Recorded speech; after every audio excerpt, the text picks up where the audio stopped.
My name is David Gosen, and my company is Rocket Fuel, and we are an artificial intelligence predictive marketing platform.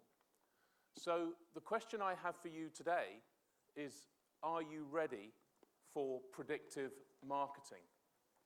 And the reason that is important is, as many of you are aware, we operate in a world where there is real fragmentation. Fragmentation of consumers, fragmentation of media, consumption of content across TV, laptops, mobile, iPads. There is also a huge amount of pressure on delivering a return on investment for your marketing euros, pounds, and dollars. There is a real battle going on between the marketing director and the chief financial officer to say, I'm going to give you $1 of marketing budget, how much are you going to give me back? And surrounding all of this is data. And I think you will hear through many presentations today, data, big data, and how we use data. And for me, it's about smart data, how we use data and turn it into something that helps us make better decisions and informs us as to what we should or should not be doing. And there is so much data, there is so much quantity, oceans of data, that today, being able to analyze that data is virtually beyond human capability. And that's where you need artificial intelligence and you need machine learning. So you have humans and machines working in perfect harmony. And that's really important because not only should you be asking, are you ready for predictive marketing, but you should be asking yourself, are you anticipating your customer needs? Are you really understanding what your customer is going to be looking for? I remember when I started off as a brand manager, then a marketing manager, and then a marketing director. We used to say, are you meeting your customer needs? Today, it's about anticipating them, getting ahead of your customer so that you can deliver and exceed their needs, but through anticipation. And we live in a predictive world today. I have some examples on the screen, but when I flew from the UK yesterday, British Airways sent me a text saying my plane is delayed. Okay? No surprise, but it was good to have that communication. I then got a text to say my gate is A10 and it's boarding in 20 minutes. They're trying to anticipate the needs. You look at what's happening in the automotive industry. Collision detection. So before your car is going to be involved in an accident, the car is learning and is going to stop and brake before that happens. The thermostat, Nest, it helps you to control the heating in your house because it learns the way that you behave. It knows you don't leave the house till 9 o'clock in the morning or get home till 6 o'clock. And it regulates because it's based on that learning. And then there's traffic, and we all use the traffic sat-nav in your car, and it tells you, anticipates the problem, and tells you where you need to go. So what's happened is consumer expectations have continued to change. It's all about consumption first, and then it was about the rise of digital in the way that we managed consumer expectations. Technology became the enabler. It enabled us to do things previously that we hadn't been able to do, to reach consumers in a different way through multiple channels, to drive frequency at a relatively low cost. Then it was about relevance. You had to be relevant to your consumer, and you had to develop personalization, because personalization meant that you would get a better response rate from your consumer. And then there was automation, the development of programmatic media and programmatic advertising. And programmatic is a way to buy media, and it's very, very well established in the digital and online space. And in the future, all media will move to programmatic to certain degrees, but it will all move that way because it's a highly efficient way of targeting your market. But today, we've moved to anticipation and critically prediction, because technology has enabled us to move further, to harness the power of data in a way that we couldn't have done previously. And that's because before, there was limited digital interaction, and by 2020, if not before, 95% will be digital. So you just have to think about the fact that today, maybe 20 to 30 billion connected devices in the world, depending on who you listen to. But that will continue to grow at an incredible rate, and everything will be connected. So again, more and more data is going to be emerging in terms of the way that we see this market evolve. So the new brand experience, as a brand, how complex is it for you today to reach your consumer? If you think about it, back in the 80s, and I think probably looking at the audience, maybe some people weren't even born in the 80s, we had bank tellers, people in banks serving. Today, you have a smartphone app. I don't go to a bank, you don't go to a bank, everything is done online. So if you're a brand, how do you build that relationship? Maps, mixed tapes. What's a tape? A playlist on Spotify is what you see that is curated for you by Spotify. And if you think about what happens in 60 seconds, okay? So this big wheel, all these things happen in 60 seconds. So as a brand, how do you connect with your consumer? And the problem is, today, a lot of consumers are actually ahead of brands. They have the opportunity to be more expressive. They have the opportunity to comment and make reviews. They have the comment to choose whether they engage with you or whether they don't, and you can lose brand loyalty in a snapshot. And the thing is, if you think about it, there are lots and lots of signals that are coming out. And this is the sheer quantity of data that exists today. If you think about it, 2.9 million emails are sent every second.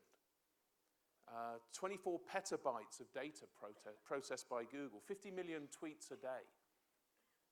This means that we, as old-fashioned marketeers, have to change how we behave.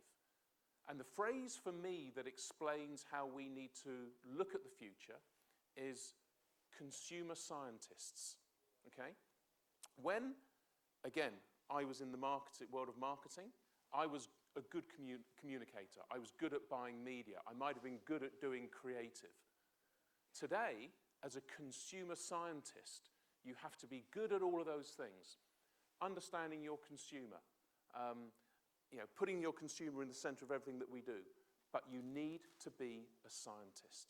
You have to understand the science of consumer behavior, and you have to understand how it can truly impact the customer journey. Because the customer journey now is no longer linear. It's no longer as easy as saying it's from there to there. There are many millions of touch points on a customer journey, on a consumer journey. And you have to be able to understand many, if not all of those touch points, to understand the motivations, the barriers, and the triggers to purchase your brand. So we are in a world where there are so many signals.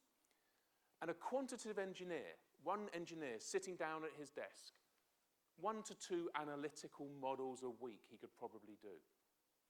AI, on the other hand, can do up to 5,000 models per week, and it will continue to grow. And this is because of the sheer quantity of data. And a lot of companies have a lot of data, but they don't know how to use it. And it's not stored or designed to be used in a way to inform the company. And this is where AI and machine learning can really help businesses be successful. And when you look at the companies that are moving into AI, now Rocket Fuel has had AI and machine learning for 8 years. Some of these IBM, developing Watson, Microsoft with Cortana, Apple with Siri, Facebook, the All Research Group, and Google with neural networks. All of these players are releasing AI engines as third-party APIs. You can't open the newspaper, magazine, listen to the radio without hearing about artificial intelligence. And the reason is because it is the next step in enabling us all to be successful in what we do within our business. Now, one of the things that I often hear is that AI is going to kill jobs. Okay? It's going to put me out of a job. But when we've done our own research, and there's some research here, 50% of people say that they support the role of AI.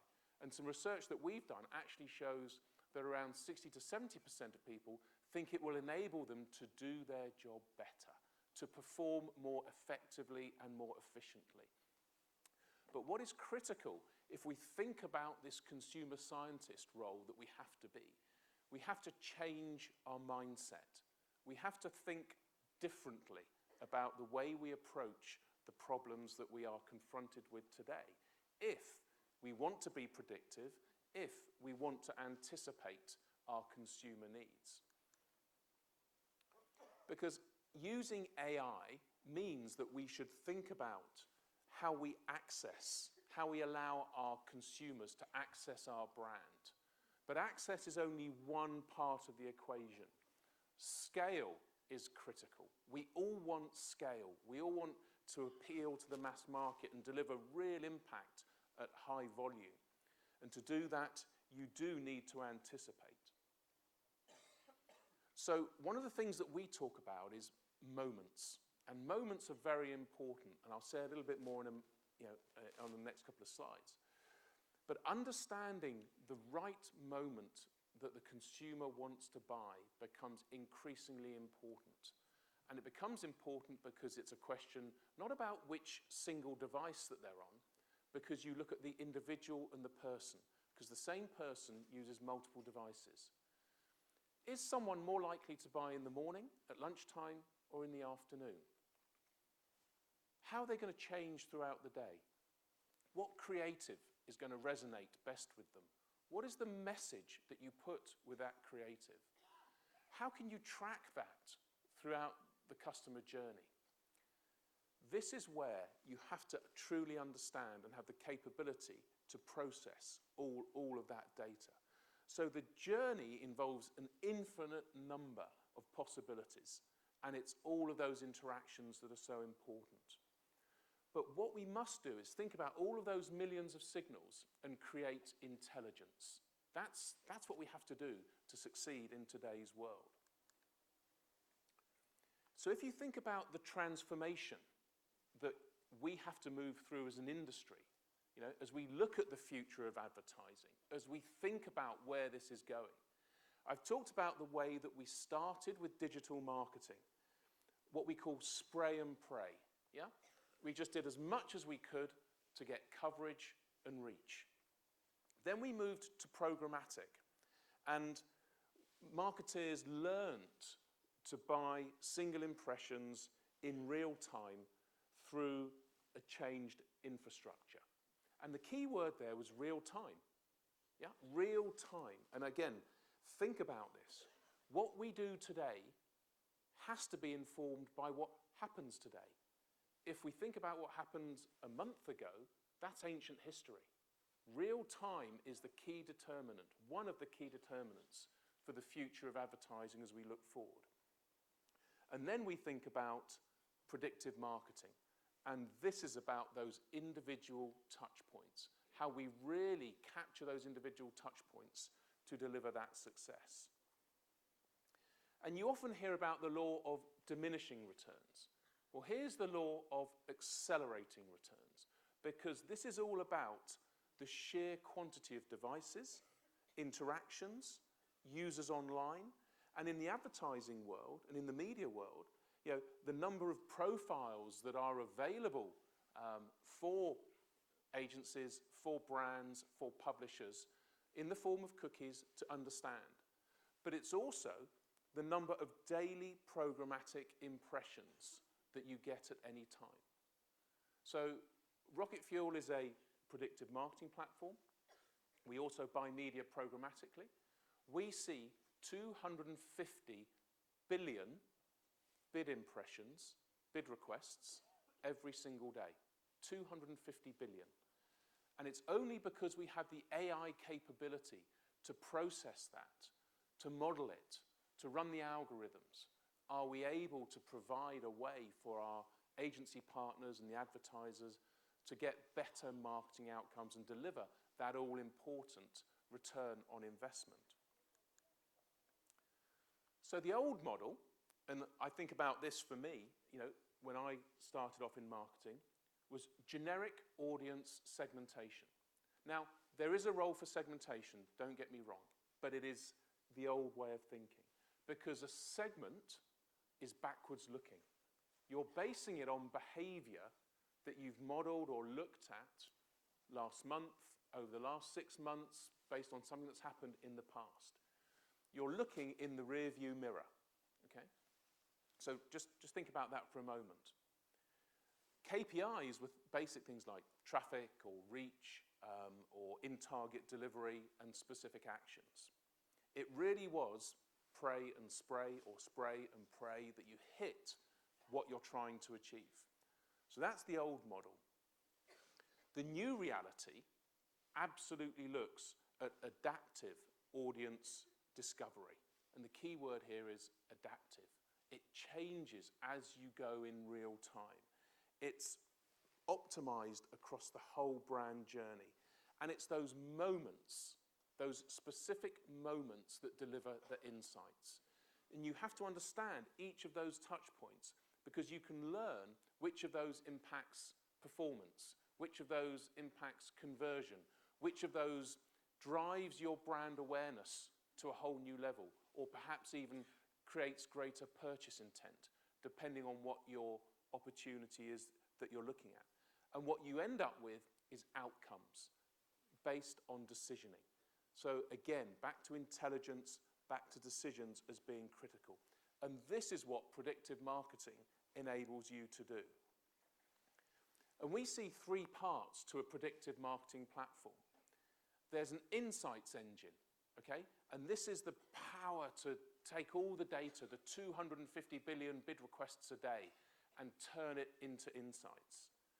Then what you have to be able to do is to take those insights and deliver it, whether it's programmatic media, whether it's changing the journey for the consumer, whether it's looking at different routes to market. You have to be able to deliver that insight in terms of messaging. And then you have to capture the experience and understand the behavioral dynamics that you are creating when you are touching a consumer through each of these moments. And what you put those all together and you get the power to be truly, truly predictive.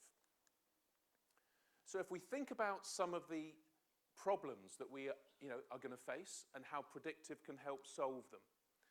The first one is clearly multi-channel consumer usage. Okay? This is multiple channels where the consumer goes. It's complex, it's difficult, and it's really important that you understand how to handle someone, whether they're on a laptop, tablet, mobile device. And the answer is you look at the person, not the device. You create a unique ID for that person based on all of the moments that you have an interaction with, all the signals that they send you. So think about people, not devices.